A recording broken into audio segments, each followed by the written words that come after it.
I want to spend a little time talking about some of the common applications and needs for leadership courage. But before we get there, I want to share just a little bit of a cautionary tale, if I could, with you.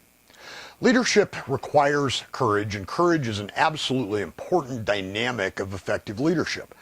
However, there's such a thing as being overly courageous. Overly courageous will get you labeled as being rash and arbitrary and too risky. The other part of being too courageous, it'll get you a reputation as being kind of quarrelsome and wanting to fight and argue and take on causes about everything. Good leadership uses courage in combination with great judgment. Not everything is battle-worthy. You don't have to argue and fight about little things. And in fact, the best leaders will have learned the lesson of, you know what, I'm going to save some of my courage capital for when I really need it, and I'm not going to expend it on little things that don't matter.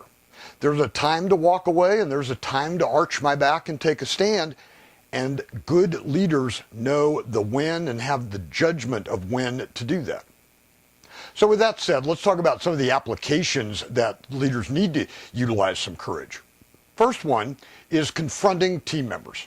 And that's built around the conversations that we have that are related to team member performance and behavior.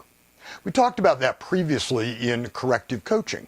There's a time when you have to sit down and tell them that they're not meeting a certain standard or hitting certain targets or behaving in an appropriate kind of way, and you have to do that in a direct, forthright, and timely manner. Another application of courage, and this one's a little bit tougher, and that is the courage to push and stretch. Effective leaders are never happy with the status quo, and that includes the performance of individual team members or the collective performance of their team. Dr. Tuckman in his team model identified this pretty clearly. In moving from the norming to the performing stage requires a really important courageous ingredient, and that is the leader continuing to raise the bar and push for higher levels of performance. That takes courage. And the continuing ongoing movement of the bar and challenging folks is a very, very courageous part of leadership.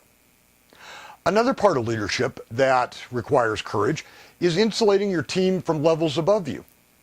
It's not entirely uncommon that somebody above you will say, hey, I want to see, fill in the name of your team member here immediately about a particular issue.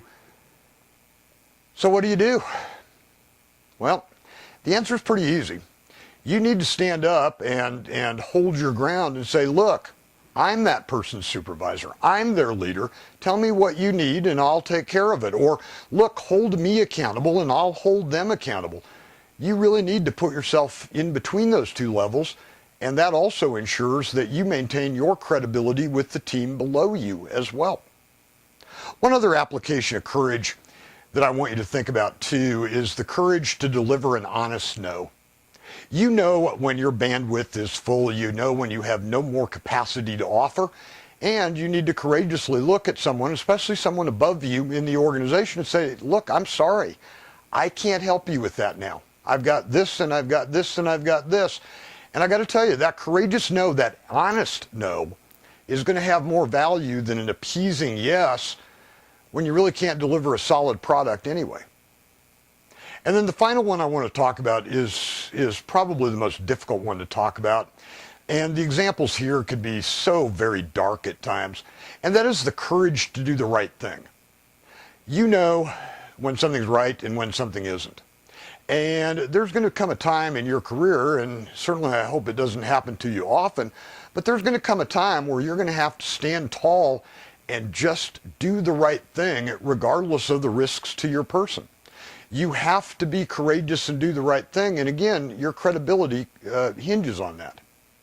Those are a few of the examples of when courage is needed in the leadership role, and I'd also encourage you to remember that overdoing the courage thing is as bad as not using courage at all.